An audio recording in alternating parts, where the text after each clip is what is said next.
How you doing? This is the guy from Pittsburgh, and today I'm going to talk about Ferguson and justice. They buried Michael Brown yesterday with 3 representatives in the Obama administration. More than they sent to the funeral of Maggie Thatcher, that great Prime Minister of Britain. A great woman who helped save millions in Eastern Europe from communist bondage and domination. But to Obama, it was more important to send 3 equivalent diplomats to the funeral of a man who was shot, in part perhaps because he stole a box of cigars, and who beat up a cop,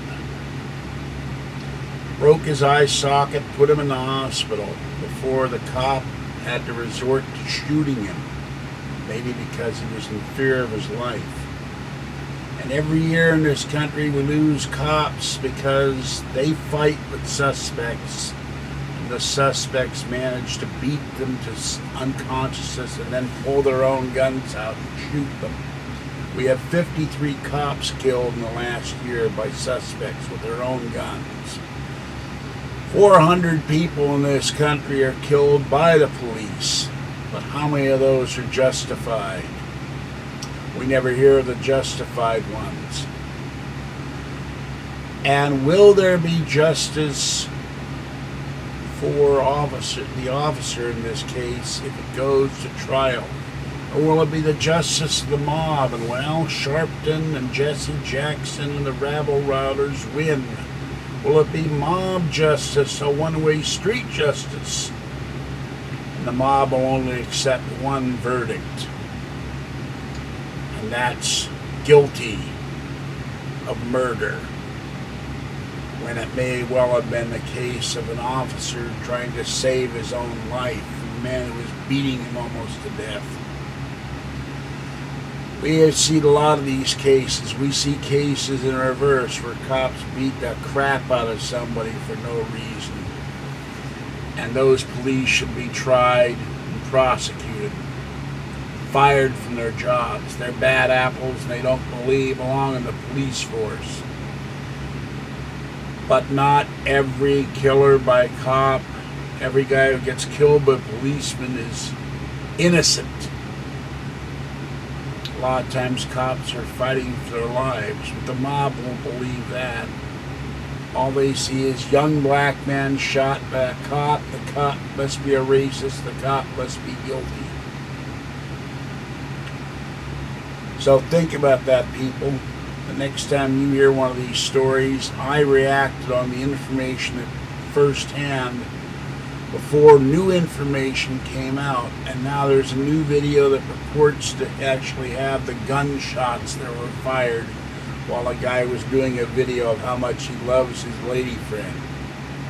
They're in the background, so you can hear what is supposedly the gunshots being fired at Michael Brown. It sounds like there's 6 to 8 of them. This cop was probably in fear of his life, and he's certainly in fear of his life now because a stupid TV station gave his home address. He's being protected by the Ferguson cops.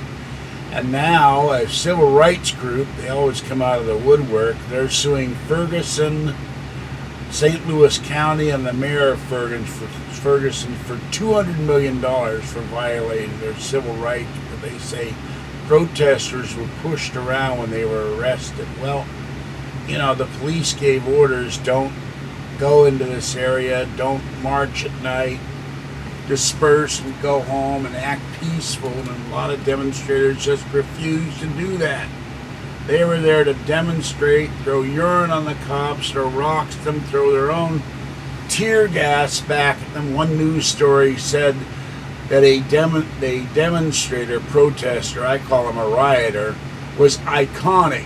They don't even know what iconic means, for throwing a tear gas canister back at the cops. This is the kind of people we had in the crowd of so-called protesters when they're really rioters. So I'd be curious to see what justice is in this case when the grand jury gets out in October. And we've seen justice and mob justice in front of courthouses before, and O.J. Simpson, and where people were scared they're going to have riots like Rodney King, and even at the courthouse in Santa Barbara at the Michael Jackson hearings, when they found him not guilty, and then we found out since apparently that he was molesting children left and right. So don't take the first reports on face value. I did it. I made a mistake. Wait a couple of days and see what comes out in these cases. And don't let the mob create their own sense of justice, because we don't want mob rule in this country any more than we want a police state.